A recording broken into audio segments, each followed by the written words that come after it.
Assalamualaikum warahmatullahi wabarakatuh. Kembali lagi di channel Ngulik Horor. Channel ini menceritakan tentang kisah-kisah misteri. Pada kesempatan kali ini saya akan membawakan kisah misteri yang ditulis oleh @agil r saputra. Kalian juga dapat mengunjungi tweet beliau langsung ya. Nanti link saya akan sediakan di kolom deskripsinya. Oh ya, di dalam cerita ini nama dan tempatnya disamarkan semua ya, untuk menjaga privasi pihak yang terlibat di dalamnya. Yuk daripada kita lama-lama, langsung saja kita simak ceritanya. Bismillahirrohmanirrohim.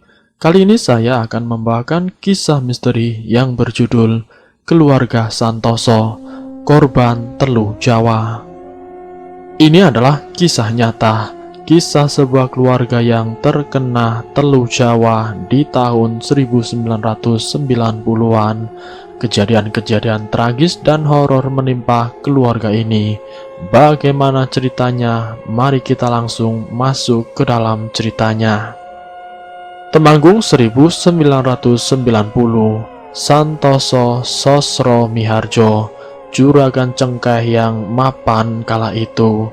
Sudah 10 tahun terakhir ini sejak menikah dengan istrinya Lasmini. Dia meneruskan usaha milik mendiang ayahnya. Usaha cengkehnya cukup berhasil.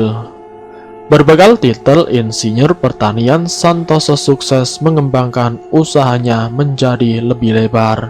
Dalam pernikahannya, Santoso dikaruniai 2 orang anak. Anak pertamanya Ningrum 10 tahun dan adik laki-lakinya Panggi 5 tahun. Mereka semua hidup bahagia di sebuah rumah yang besar bergaya era 60-an. Maklum itu rumah warisan dari mendiang orang tua Santoso. Dia ini adalah anak tunggal. Untung saja orang tua Santoso dulu tidak memanjakannya. Jadi ketika ditinggal, Santoso bisa dengan lancar meneruskan usaha peninggalan orang tuanya. Sementara di situ juga ada 2 orang pembantu, yaitu Pak Slamet sebagai tukang kebun dan Mbok Urip sebagai ART. Mereka berdua juga hidup dan ikut tinggal di rumah itu bersama keluarga Santoso.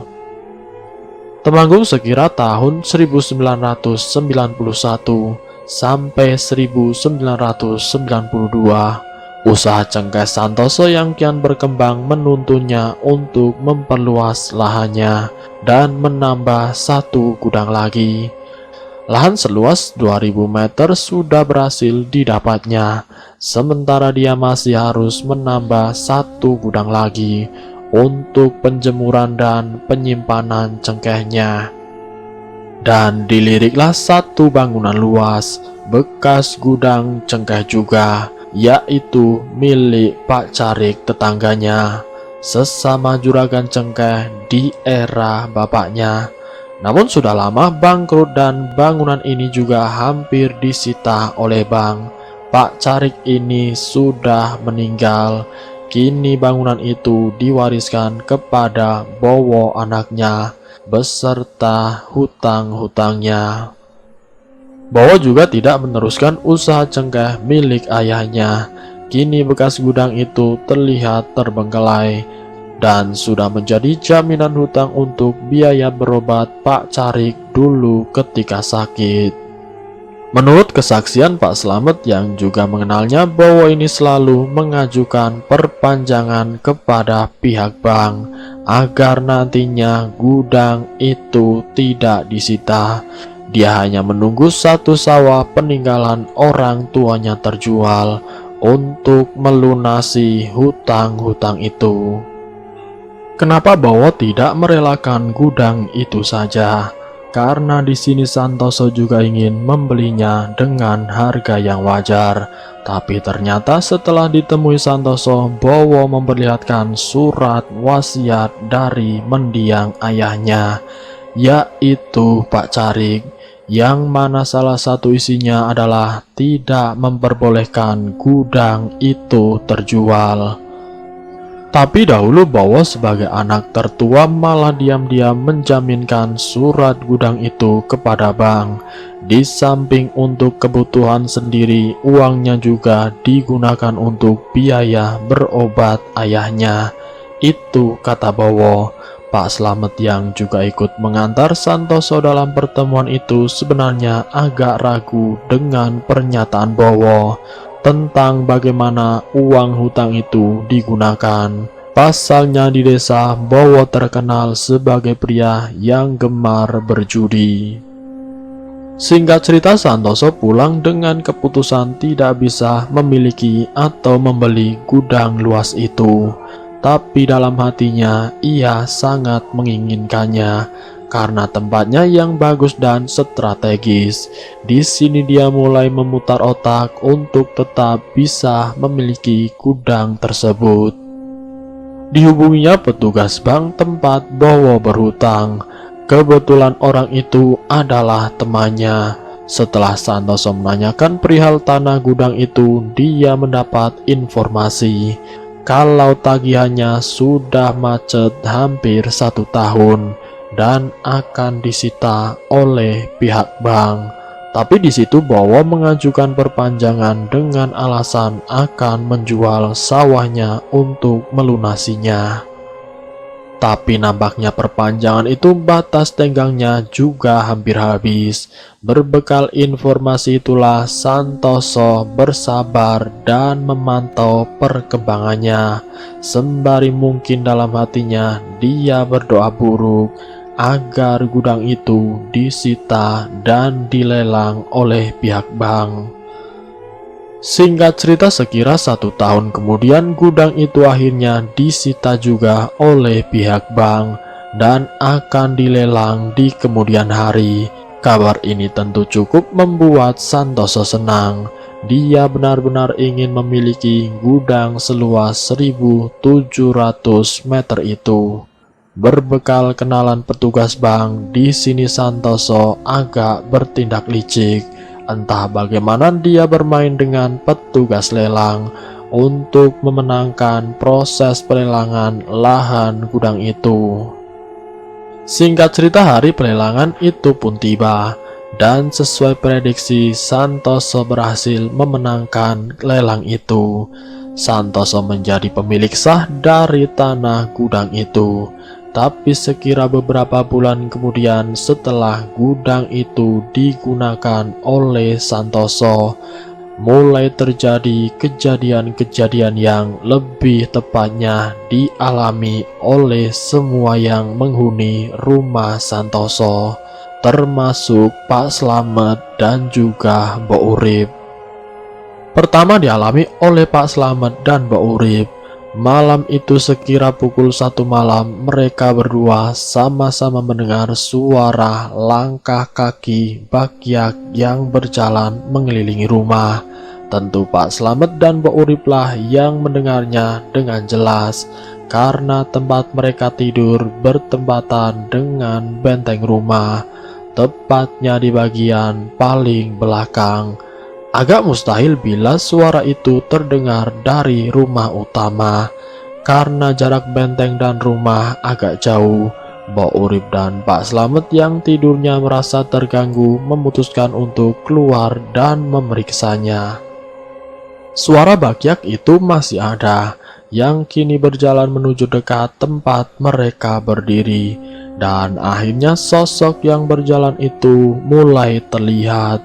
Wujudnya seperti orang biasa, namun rambutnya panjang sepertinya seorang wanita. Sosok itu sekarang berhenti, mungkin karena melihat mereka berdua yang sedang mengamati.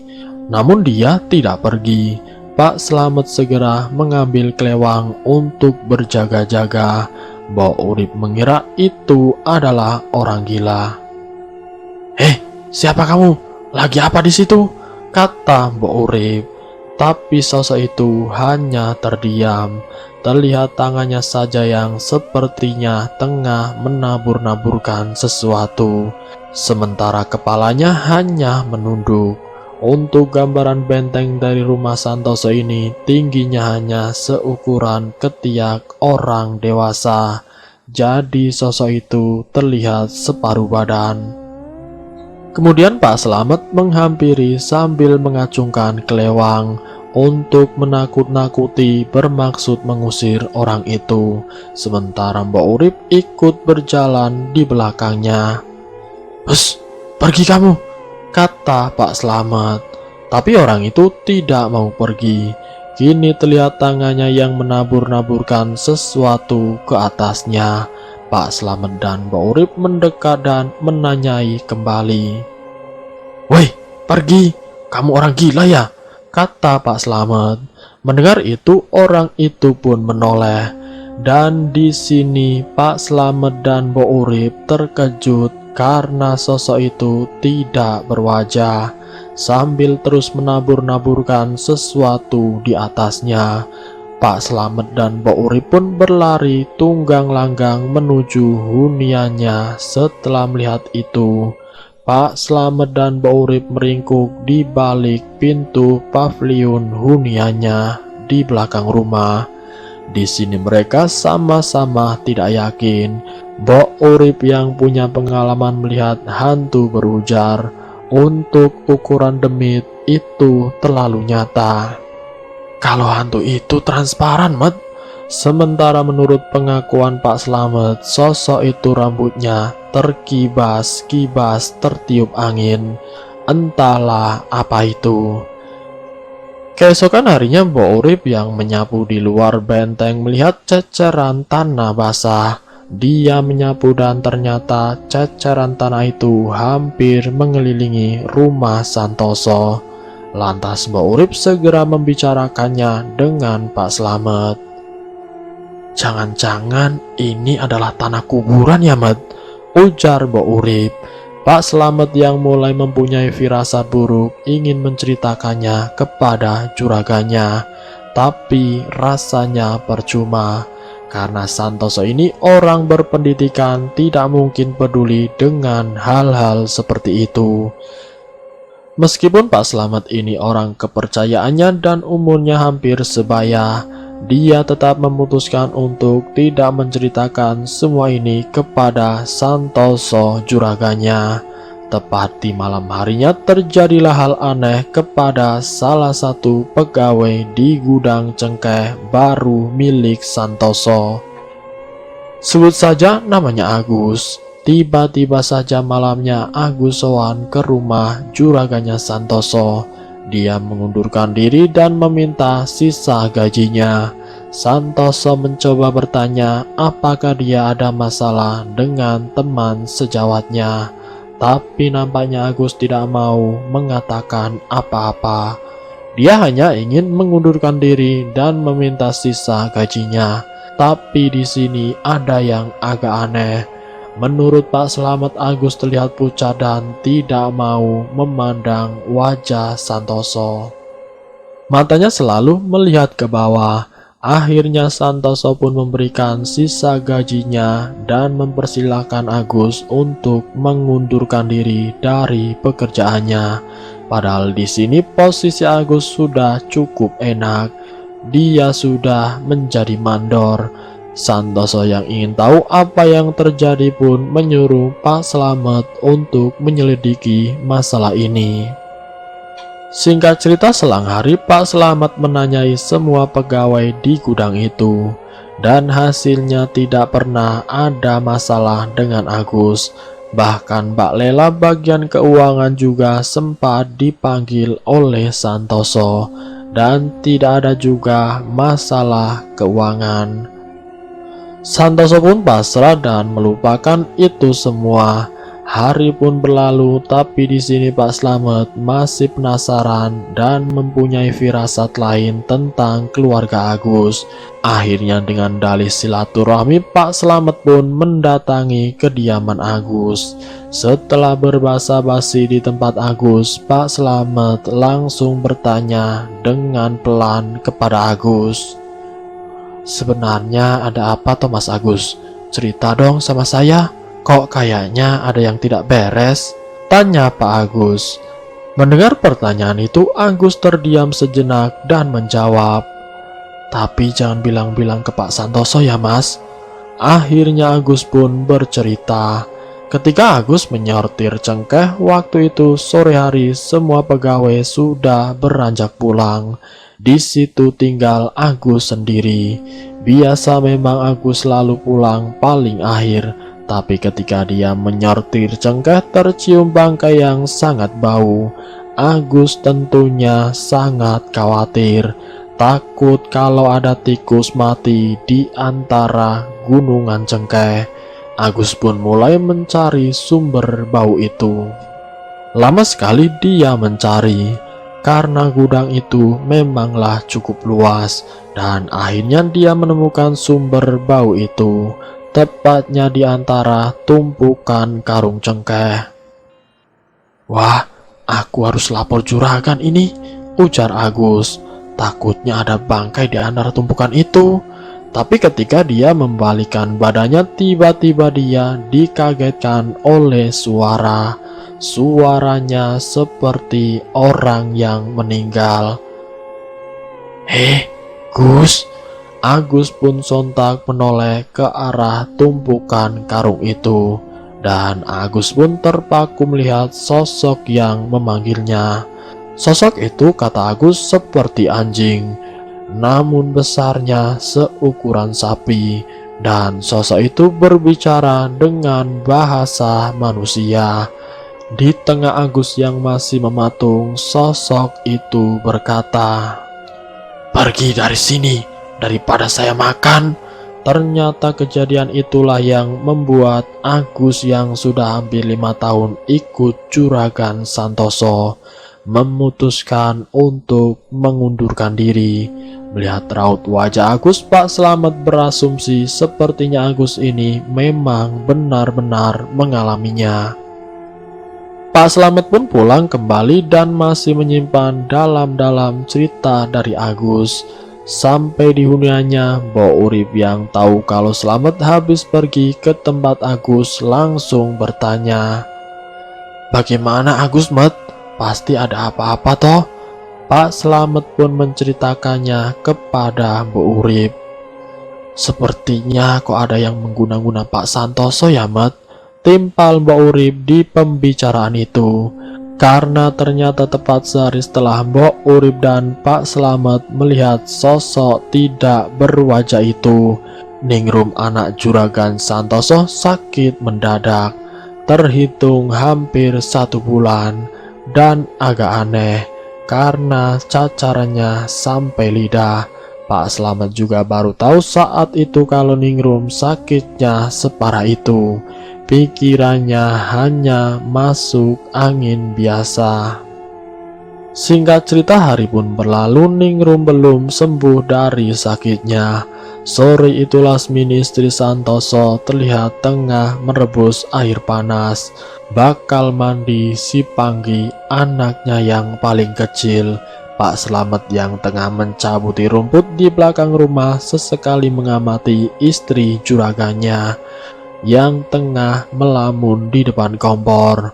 Ada yang aneh, tidak biasanya Lasmini istri juragan itu terlihat sesedih itu. Air di dalam panci pun mulai mendidih. Pak Slamet yang mengetahuinya mencoba memecah lamunan juragannya, tapi di sini tidak ada respon dari Lasmini. "Bu, airnya sudah panas, Bu," kata Pak Slamet sambil memunculkan setengah kepalanya di jendela dapur. Tapi benar tidak disangka apa yang terjadi setelah ini. Diambillah air panas itu oleh Lasmini, dan sambil mendongakkan kepalanya, Lasmini menyiramkan air mendidih itu ke kepalanya. Kemudian dia berteriak, seakan tidak sadar apa yang barusan ia lakukan. Pak Slamet yang panik pun berteriak memanggil juragannya. Lasmini mendapatkan luka yang cukup parah dan sempat dibawa ke rumah sakit, sampai akhirnya meninggal 1 hari kemudian. Tapi di sini Slamet tidak bercerita tentang apa yang sebenarnya dilihatnya sore itu, sehingga saat itu kematian Lasmini masih dianggap sebagai kecelakaan oleh Santoso. Namun tidak bagi Pak Slamet. Baginya kematian Lasmini sangat tidak beres, karena dia menyaksikan dengan mata kepalanya sendiri Lasmini, istri juraganya, menyiramkan air mendidih ke kepalanya sendiri. Kematian Lasmini tentu membawa duka yang cukup mendalam bagi keluarga Santoso, dan juga tidak terkecuali Pak Slamet dan Mbok Urip. Pasalnya meski hanya pesuruh, Lasmini selalu memperlakukan mereka seperti keluarga sendiri, seperti makan bersama, membelikannya pakaian dan juga lain-lain. Masih dalam masa berkabung setelah kepergian Lasmini, Ningrum anak sulung Santoso belum juga sembuh. Bahkan menurut kesaksian Mbok Urip kepada Pak Slamet, cacar air Ningrum semakin parah, menjalar sampai lubang telinga, lubang hidung, dan juga lidah. Keadaannya sangat memprihatinkan. Sudah hampir 2 bulan ini Ningrum hanya terbaring di tempat tidurnya. Bahkan ketika ibunya meninggal, dia tidak sempat melihat jasadnya untuk terakhir kalinya. Sementara itu ada hal yang janggal yang sebenarnya sempat terabaikannya, yaitu nasi yang cepat membusuk. Itu terjadi kepada keluarga ini. Mbok Urip sebagai peramu saji sempat dimarahi oleh juraganya perihal tentang nasi busuk ini. Tapi mau bagaimana lagi, padahal itu nasi baru yang ditanak esok hari. Namun siangnya sudah membusuk, menguning dan berlendir. Hari pun berlalu, terjadi kepiluan lagi di suatu hari. Belum genap 40 hari Lasmini meninggal, kini Ningrum si sulung pergi untuk selama-lamanya menyusul ibunya. Kejadiannya itu pada esok hari. Seperti biasanya setiap pagi, Mbok Urip hendak pergi ke kamar Ningrum untuk memberikan makan. Mbok Urip melihat hal yang tidak biasa. Ningrum tidur dengan tengkurap, dengan selimut yang menyingkap. Dengan pelan Mbok Urip mencoba membangunkannya, tapi tidak direspon. Di sini Mbok Urip sudah mempunyai firasat yang tidak enak. Dengan perlahan dia memegang kaki Ningrum. Kaki Ningrum sudah mendingin. Mbok Urip yang takut langsung bergegas melaporkannya kepada juraganya. Santoso pun datang dengan wajah yang panik. Begitu juga Pak Slamet yang tengah menggendong si Panggi yang ikut terbangun karena kehebohan pagi itu. Dihampirinya tubuh Ningrum oleh ayahnya. Dengan suara bergetar seakan tahu hal buruk tengah terjadi, Santoso memegang tubuh anaknya, menggoyang-goyangkan badannya. Karena tidak kunjung dapat respon, Santoso langsung membalikan badan Ningrum dengan perlahan. Nampak agak kesulitan karena badan Ningrum sudah mulai kaku. Seketika Santoso sadar anaknya sudah tiada. Dia menangis terisak dengan suara yang parau. "Apalagi ya Allah?" Pak Slamet segera menyerahkan Panggi yang juga menangis kepada Mbok Urip untuk dibawa keluar. Pak Slamet segera merangkul dan memapah juraganya menuju ruang tamu. Sementara itu sembari menggendong Panggi sambil tergopoh-gopoh, Mbok Urip mengabarkan kabar duka ini kepada tetangga terdekat, kalau Ningrum sudah meninggal.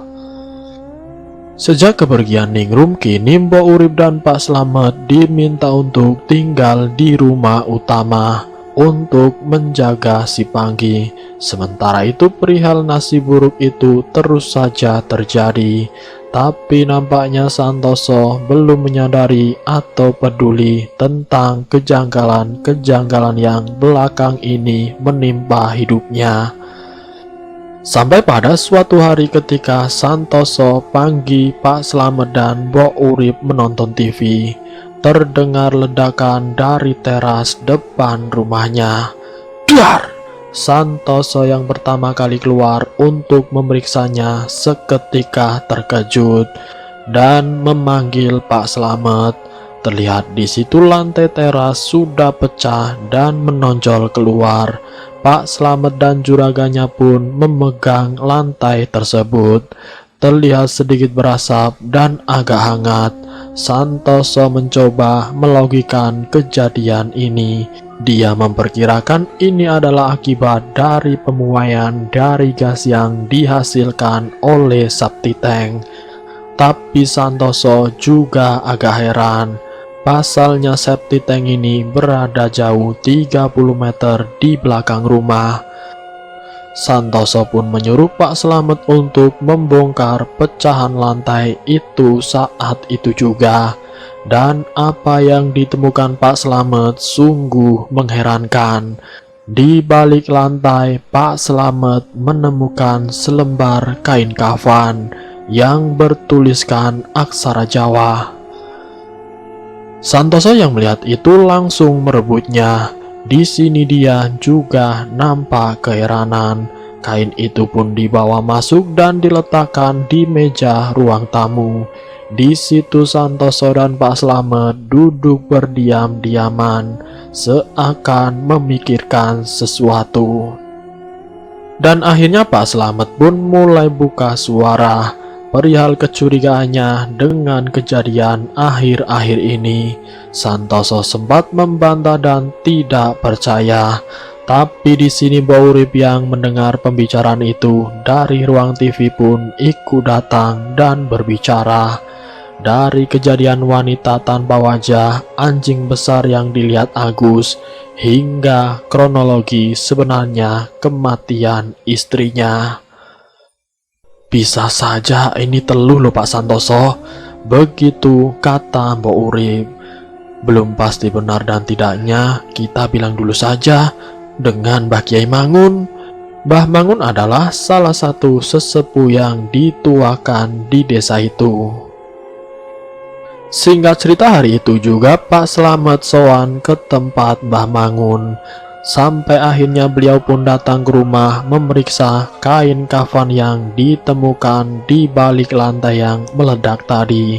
Mbah Mangun pun mulai keliling di sudut-sudut rumah sembari bersikir dan sesekali menepuk-nepuk dinding rumah Santoso. Setelah selesai beliau kembali duduk di ruang tamu dan berbicara kepada Santoso sambil membakar kain kafan itu di sebuah asbak. Dan Mbah Mangun pun berkata, "Ini adalah teluk Jawa, malapetakannya ada 3, pikiran, harta, dan penyakit." Saya jelaskan sedikit, kira-kira begini teluk Jawa menurut Mbah Mangun. Malapetaka yang didatangkan ada 3 macam. Yang pertama, mempengaruhi pikiran. Ini mungkin berhubungan dengan kejadian kematian Lasmini. Seperti tadi diceritakan, Lasmini tanpa sadar menyiramkan air panas di tubuhnya. Yang kedua adalah penyakit. Ini mungkin yang dialami oleh anaknya, yaitu Ningrum. Dan yang ketiga adalah harta. Di sini harta boleh diartikan sebagai usaha. Mungkin ini nyambung dengan kejadian Agus, salah satu pegawai di gudang cengkehnya, yang mengaku didatangi oleh anjing besar yang bisa berbicara. Dan sejak kejadian Agus itu, ternyata banyak juga pegawai di gudang itu mengaku diteror oleh makhluk yang mirip anjing itu. Dan ternyata juga satu persatu pegawai di gudang itu mulai mengundurkan diri karena takut. Dengan ini tentu akan mempengaruhi usaha cengkeh milik Santoso. Di sini Santoso mulai berpikir dan menuduh siapa yang mengirim telu ini. Jangan-jangan Bowo, batin Santoso. Tapi entah kenapa Mbah Mangun buru-buru berpamitan saat itu. Besok aku kesini lagi, kata Mbah Mangun. Malam ini tentu mereka tidak akan bisa tidur nyenyak, terutama Santoso yang terlihat duduk di ruang tamu sembari membuka catatan keuangannya. Sementara Mbak Urip terlihat tertidur bersama Panggi di depan TV. Pak Slamet yang melihat juragannya belum tertidur berinisiatif menawarkan kopi. Santoso pun mau dan mereka pun duduk berdua di ruang tamu itu. Santoso yang terlihat kalut dan tidak fokus seketika langsung berkata, "Kalau aku mengira ini ulah Bowo Thomas," kata Santoso kepada Pak Slamet. Pak Slamet hanya menjawab, "Bisa saja mas, tapi kita harus mikir bagaimana caranya membentengi rumah ini." Sampai akhirnya percakapan itu berakhir dan mereka beranjak untuk tidur. Santoso tidur di kamarnya dan Pak Slamet tidur di kursi sofa ruang tamu itu. Beberapa jam kemudian, sekira jam 2 malam, Pak Slamet yang sebenarnya masih tidur-tidur ayam, pandangannya dialihkan oleh sosok yang tiba-tiba terlihat duduk di depannya. Pak Slamet yang kaget segera beranjak dan duduk. Sembari mengusap matanya, Pak Slamet terus memandangi sosok yang berada kira-kira 2 meter dari tempatnya. Karena suasana agak gelap, sosok itu tidak terlihat jelas. Hanya bayangan hitam yang nampak duduk mematung di kursi itu. Dengan terbata-bata dan berbisik, Pak Slamet berkata, "Mbok, lagi apa?" Pak Slamet mengira sosok yang duduk itu adalah Mbok Urip. Tapi setelah Pak Slamet bertanya pada sosok itu, dengan perlahan sosok itu mendongakkan kepalanya. Dan terlihat kini wajahnya yang terang, entah apa yang menerangi wajah itu. Di sini Pak Slamet yang terpaku tapi masih mencoba berani. Dengan terbata-bata Pak Slamet berdoa sebisanya sambil terus memandangi sosok itu dengan secuil keberaniannya. Semakin terlihat jelas sosok itu rambutnya panjang terurai, tanpa wajah tapi memiliki mulut. Sosok itu sedikit maju mengarahkan telinganya, seakan menyimak Pak Slamet yang tengah berdoa dengan terbata-bata. Dan dengan nada mengejek namun berbisik, sosok itu berkata kepada Pak Slamet, "Apa perlu aku bantuin berdoa?" Seketika Pak Slamet tubuhnya gemetar mendengar kata-kata itu. Dia ingin lari tapi tubuhnya sulit untuk digerakkan. Sementara sekarang Pak Slamet menunduk tidak mau melihat sosok itu lagi. Dan beberapa saat kemudian, "Salam buat majikanmu ya," sosok itu berkata lagi, kemudian menghilang. Tanpa sadar, Pak Slamet yang ketakutan sampai kencing di celana. Keesokan harinya pun Pak Slamet mengalami sakit. Mungkin karena shock dengan kejadian semalam. Mbok Urip sepertinya menyadari dengan sakitnya Pak Slamet yang tiba-tiba itu. Hingga akhirnya Pak Slamet pun bercerita kepada Mbok Urip tentang apa yang dialaminya semalam. Di sini mereka semakin yakin kalau ini benar-benar teluh. Tapi mereka memutuskan untuk tidak bercerita dulu kepada juragannya, takut menambah pikirannya. Pak Slamet sakit kurang lebih selama 3 hari, kemudian berangsur membaik. Beberapa hari kemudian ada kejadian lagi. Entah ini berhubungan juga dengan teluh itu atau tidak. Yang jelas ini adalah musibah yang cukup membuat Santoso terpuruk. Gudang yang ia beli dari pelanggan itu kini terbakar habis dalam semalam. Entah apa penyebabnya, yang jelas malam itu rumah Santoso diketuk oleh beberapa warga yang mengabarkan kalau gudangnya kebakaran. Setelah kejadian itu, dengan terpaksa Santoso menutup salah satu gudangnya dan meliburkan beberapa karyawannya. Nampaknya kenaasan masih saja menimpa keluarga Santoso, karena sekitar seminggu kemudian setelah kebakaran, Panggi, anak satu-satunya, kini masuk rumah sakit. Hidung serta mulutnya pendarahan dan sangat sulit diberhentikan. Setelah diperiksa dan pendarahannya berhasil dihentikan, dokter tidak berhasil menemukan apa penyebabnya.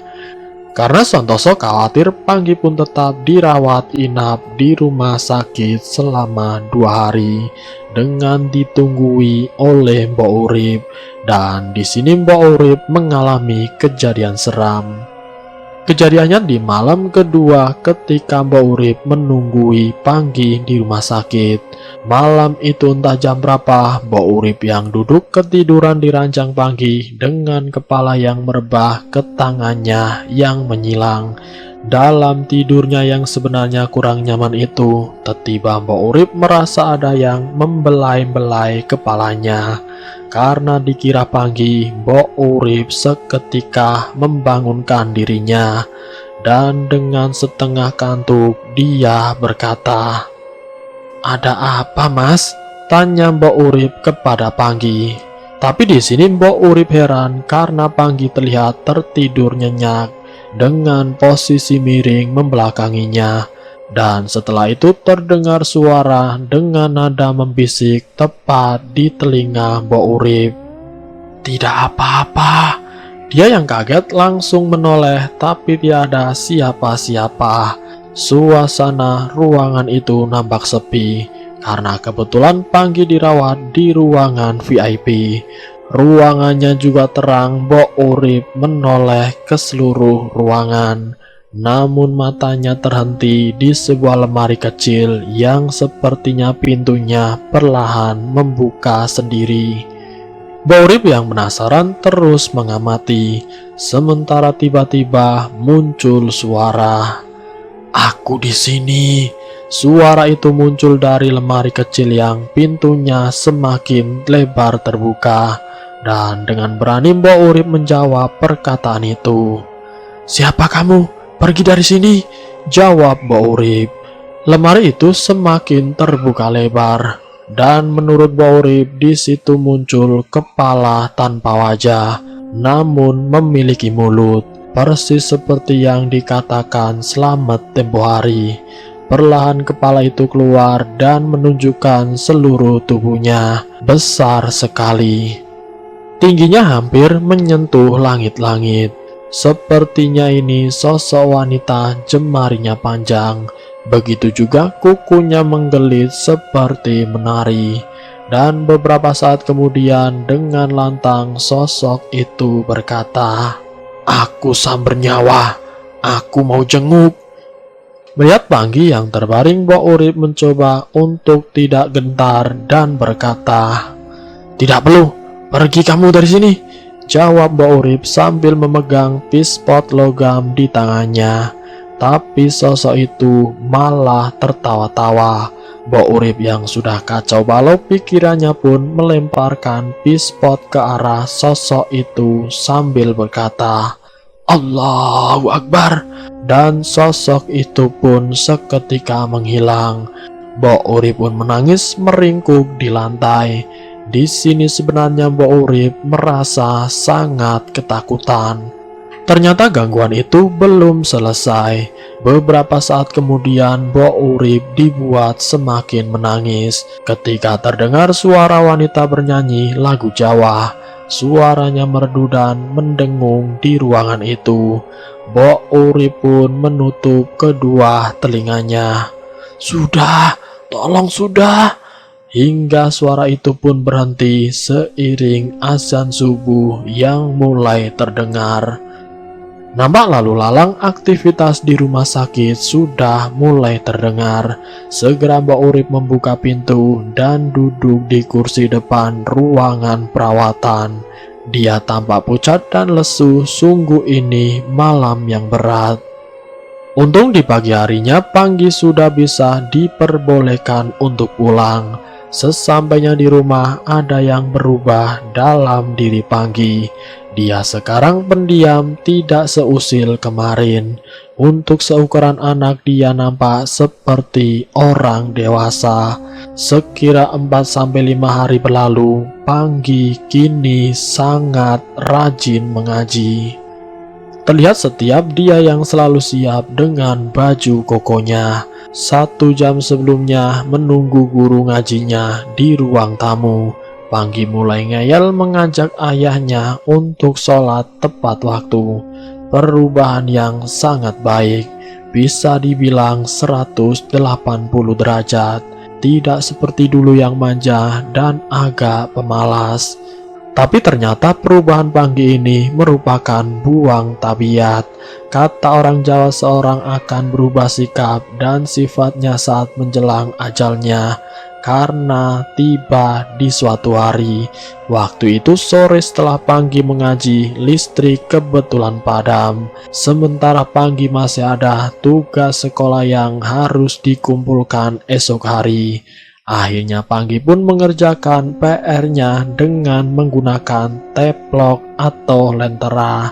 Diletakkanlah 2 lentera di samping meja belajarnya. Panggi pun belajar dengan ditemani ayahnya.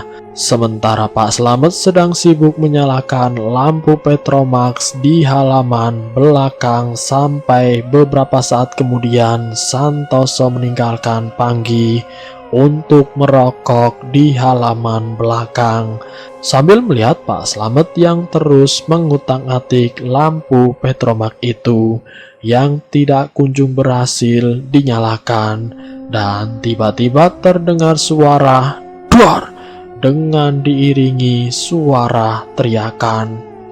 "Panggi!" Santoso dan Pak Slamet yang mendengarnya segera menghampiri ke kamar Panggi. Dan apa yang terjadi? Di situ kepala Panggi sudah berkobar dengan api. Panggi terus berlari tidak berarah di kamarnya sambil berteriak kesakitan. Di sini Santoso langsung mengambil selimut dan mengelungkupkan kepala Panggi. Tapi setelah dibuka, nampaknya api belum juga padam. Dan dari belakang Mbak Urip memeluk Panggi dengan handuk basah. Apinya pun mulai padam. Tapi nampaknya Panggi sudah terluka cukup parah dan segera dilarikan ke rumah sakit. Tapi 2 hari kemudian Panggi meninggal menyusul kakaknya Ningrum dan juga ibunya Lasmini setelah sempat kesulitan bernafas karena paru-parunya telah dipenuhi dengan kepulan asap. Kejadian itu sangat cepat. Bagaimana caranya lentera yang ada di samping mejanya itu pecah dan mengenai kepala Panggi? Itu pun masih menjadi misteri.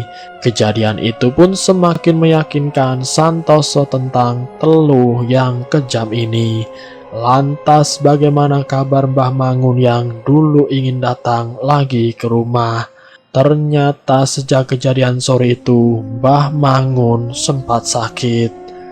Menurut cerita Pak Slamet, Mbah Mangun sempat bertarung dengan sosok jin wanita tanpa wajah itu. Kita sebut saja Samber Nyowo. Tapi di sini Mbah Mangun menganggap teluh ini terlalu kuat kalau harus dihadapinya seorang diri. Karena inilah Mbah Mangun tidak menepati janjinya untuk datang kemudian hari. Kembali ke cerita, masa berkabung kepergian Panggi masih hangat. Belum sampai 7 hari, di sini Santoso nampak gusar dan marah. Dia sama sekali tidak berkonsentrasi dalam membaca tahlil untuk anaknya. Sampai akhirnya Santoso terlihat agak berlari menuju belakang rumah. Mbok Urip yang berpapasan di dapur segera memberitahukan itu kepada Pak Slamet. Ternyata Santoso sedang mengobrak-ngabrik ruang perkakas dan mengambil sabit kemudian berlari lewat samping rumahnya. Pak Slamet mengejar sambil memberitahukan itu kepada warga yang masih berada di rumah selepas tadi acara tahlilan. "Mas Santoso ngamuk," begitu kata Pak Slamet. Warga kini berhamburan mengejar Santoso yang ternyata pergi ke rumah Bowo. Untung di situ ada pagar pembatas. Di depan pagar pembatas, Santoso berkata, "Keluar kamu, sudah cukup yang sekarang. Kalau berani hadapi aku langsung, ayo saling bunuh," ancam Pak Santoso. Warga sama sekali tidak berani mendekat, karena Santoso ini memang sosok yang sangat dihormati di desa itu. Hanya Pak Slamet yang berani mendatanginya perlahan. "Sabar mas, eling," kata Pak Slamet. "Tidak bisa mas," jawab Pak Santoso. Tapi untungnya Mbah Mangun datang merangkul dan menenangkan Santoso. Sambil merebut sabitnya dengan perlahan Mbah Mangun berkata, "Sudah, yang sabar, kita tidak bisa membuktikannya. Bisa-bisa kamu nanti di penjara," ujar Mbah Mangun. Tapi baru saja suasana meredam, Bowo malah keluar dari rumahnya. Dengan mukanya yang pucat, dia berkata, "Ada apa Santoso?" Sontak emosi Santoso kembali memuncak. Namun kini dia berhasil dipegangi oleh para warga. Nampaknya Bowo sangat ketakutan dan terus berkata, "Aku benar-benar tidak tahu." Tapi di ujung pembicaraan tampaknya Bowo keceplosan dengan berkata, "Kalau aku punya salah, aku minta maaf." Dengan permintaan maaf ini tentunya sedikit menjelaskan bahwa memang Bowo lah si pengirim teluk itu. Pendapat ini juga diperkuat oleh karena memang dari dulu keluarga Pak Carik, ayahnya Bowo ini, memang terkenal suka main halus dengan para orang yang tidak disukainya. Orang satu desa juga tahu itu. Cuma karena hal seperti itu memang sulit untuk dibuktikan, akhirnya cuma menjadi omongan belaka. Warga sempat mengira sejak kematian Pak Carik ayahnya, Bowo sudah hilang tajinya. Tapi ternyata sifat itu menurun kepada anaknya. Singkat cerita, setelah berhasil ditenangkan lagi, segera Santoso diajak pulang oleh Mbah Mangun dan Pak Slamet. Sampai di rumah, Santoso kembali menangis, menangisi kehidupannya yang begitu tragis. Di sini Mbah Mangun mencoba menenangkannya dan berjanji akan menangani masalah ini dengan mengajak temannya. "Sementara kamu baca ini dulu," kata Mbah Mangun sambil menyodorkan sebuah kertas bertuliskan sholawat Nariyah, dan Mbah Mangun pun berpamitan. Malam itu pun dilewati oleh Santoso, Pak Slamet dan Mbok Urip dengan datar dan sangat hampa. Mereka tidak terlihat saling berbicara, seakan bingung mencari topik yang pas untuk dibincangkan. Terlihat Santoso dengan muka sayu terus memegang tasbih sembari membaca sholawat Nariyah di kertas yang tadi diberikan oleh Mbah Mangun. Menit dan jam pun berlalu, Santoso masih terlihat bersikir di depan ruang TV, sementara Pak Slamet sedang merokok di belakang rumah. Dan tiba-tiba terdengar sayup-sayup suara wanita bernyanyi dengan syair Jawa. Pak Slamet langsung buru-buru masuk ke dalam rumah. Mbok Urip yang sepertinya juga mendengarnya terlihat berlari kecil dari pavilion menuju rumah utama. Segera mereka berdua menemui juragannya yang nampak kaget karena Santoso juga mendengar suara itu. "Dengar gak mas, Mbok?" Tanya Santoso, sembari mereka saling mendekatkan telinga untuk mengamati. "Nggih mas," jawab Pak Slamet dan Mbok Urip. Santoso pun menyuruh Pak Slamet untuk menutup semua pintu dan jendela. Mereka kini duduk merapat bersama di ruang TV. Suara orang bernyanyi itu masih ada seakan mengitari rumahnya.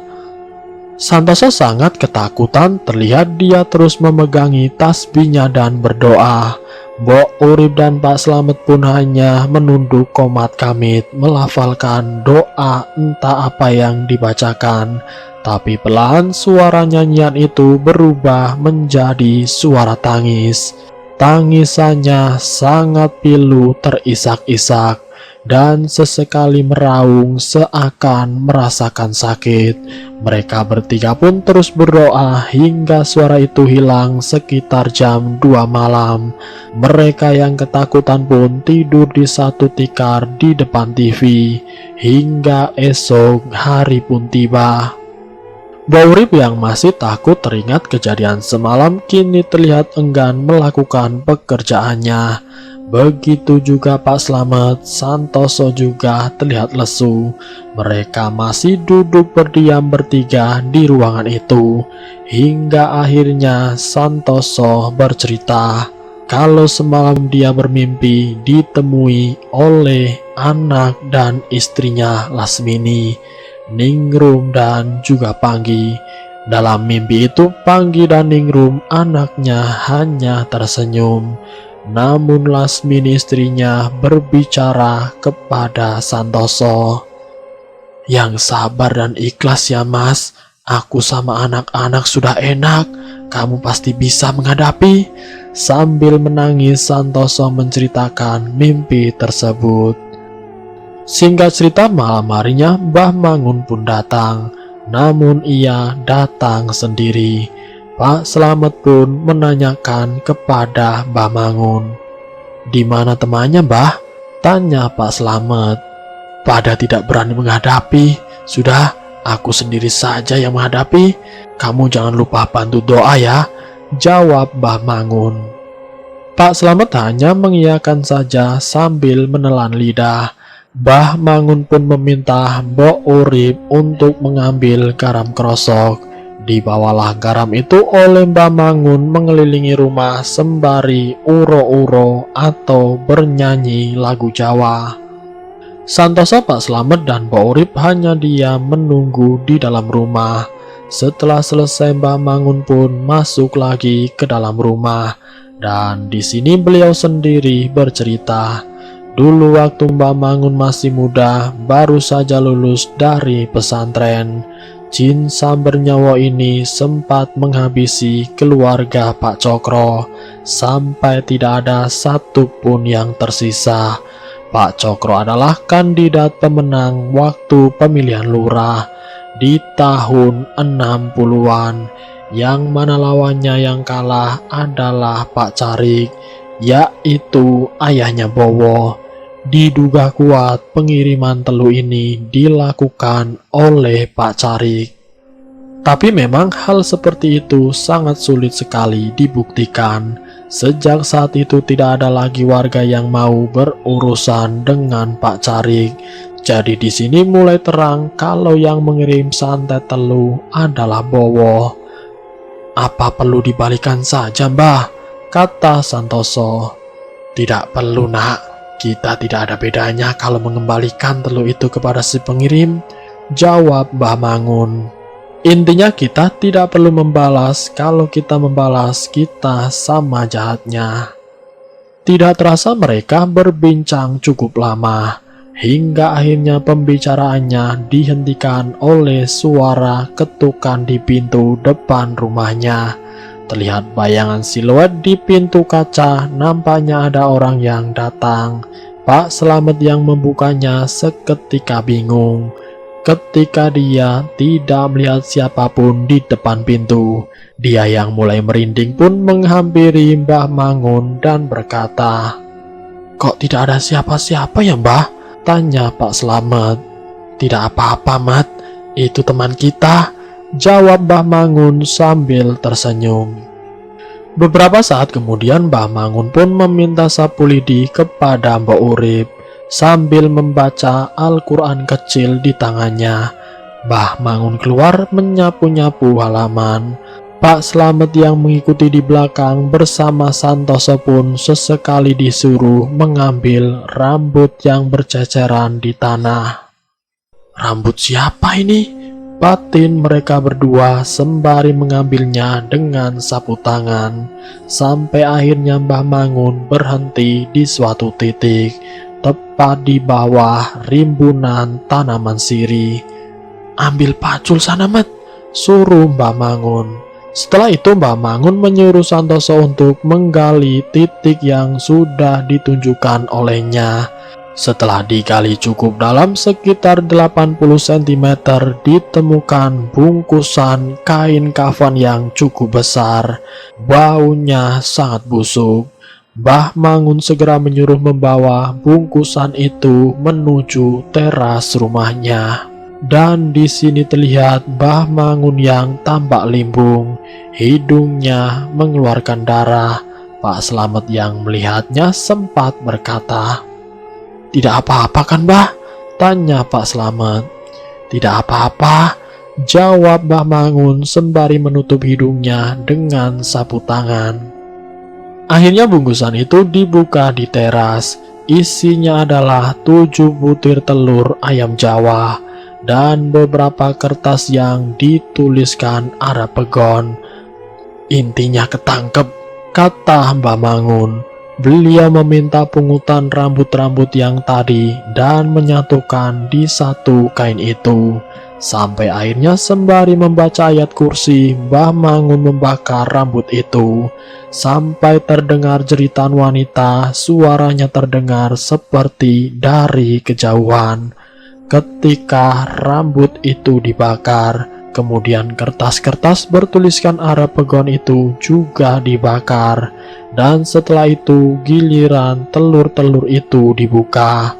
Setelah dibuka, isi telur itu hitam pekat dan mengeluarkan bau busuk. Mbah Mangun pun membuka telur itu satu persatu, sembari terus membaca ayat kursi sampai semua telur itu habis.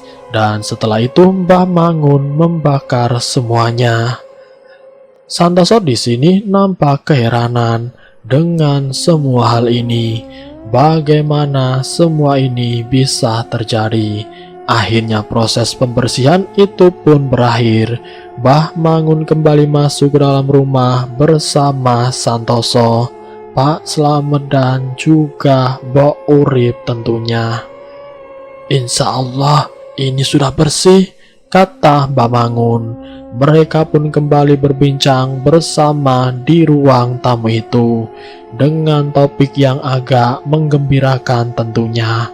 Apakah telur itu berhasil dihentikan? Nampaknya masih tersisa. Karena tengah malam setelah Mbah Mangun berpamitan pulang, terjadi lagi serangan telur itu. Tiba-tiba saja gelas bekas minuman mereka yang ada di meja meledak. Dan seiring dengan itu tubuh Santoso terpental kira-kira 3 meter. Santoso nampak meringkuk di sudut ruangan, menunduk dan memuntahkan darah hitam.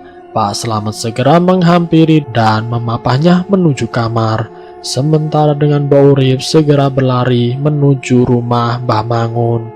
Sesampainya di rumah Mbah Mangun, Mbok Urip langsung mengajak Mbah Mangun merapat ke rumah Santoso. Dan sesampainya di sana terlihat Pak Slamet yang tengah menunggu dengan muka panik di depan rumah. "Juragan kesurupan," kata Pak Slamet panik. Mereka pun segera masuk ke dalam rumah. Di situ terlihat Santoso sedang merangkak, tapi tidak dalam penglihatan Mbah Mangun, karena di sini beliau sama sekali tidak melihat Santoso, melainkan rupa jin. Di sini beliau sama sekali tidak melihat Santoso, melainkan rupa jin samber nyawa itu. "Mangun," kata sosok jin yang berada dalam raga Santoso itu. dengan suara yang lemah dan parau. "Aku mengaku kalah, sekarang leburkanlah aku," kata jin itu kembali. Di sini Mbah Mangun hanya memegang tasbih sembari terus bersikir. "Tobat kamu, tobatlah kepada Tuhan yang Maha Tinggi," kata Mbah Mangun. "Sudah berapa kehidupan yang kamu sengsarakan, sekarang mintalah ampunan," timpah Mbah Mangun. "Maaf, aku sudah kapok, tolong leburkan aku," ujar sosok itu lagi. Pak Slamet nampak takut sekaligus heran. Santoso juraganya yang waktu itu berusia 45 tahunan itu tampak sangat tua ketika kerasukan. Tampaknya kehebohan di rumah Santoso ini terdengar oleh warga sekitar, hingga ada beberapa yang berdatangan. "Aku mengaku kalah, sekarang leburlah aku," kata jin yang ada dalam tubuh Santoso itu kembali.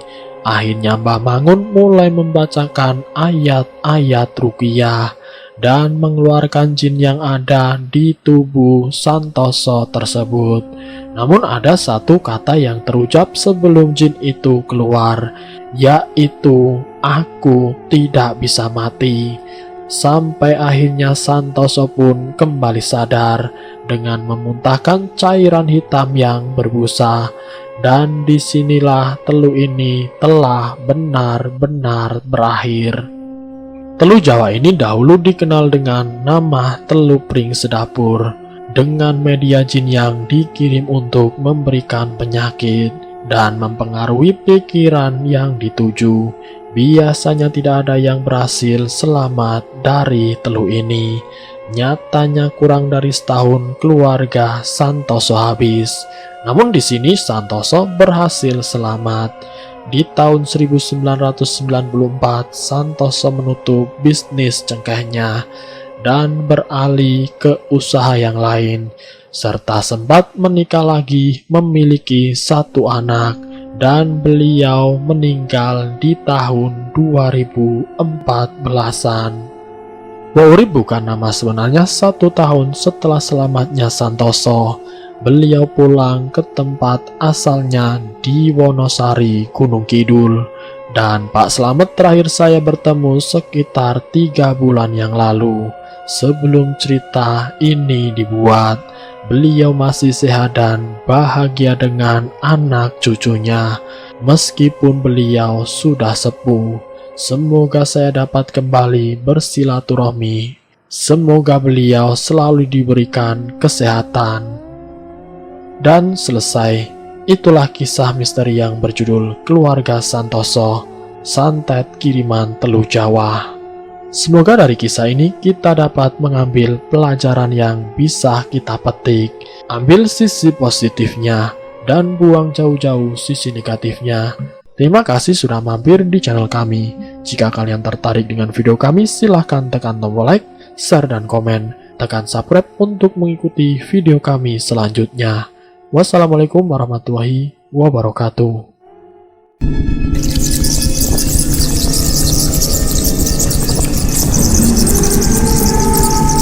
Selamat datang di channel Ngulik Horor.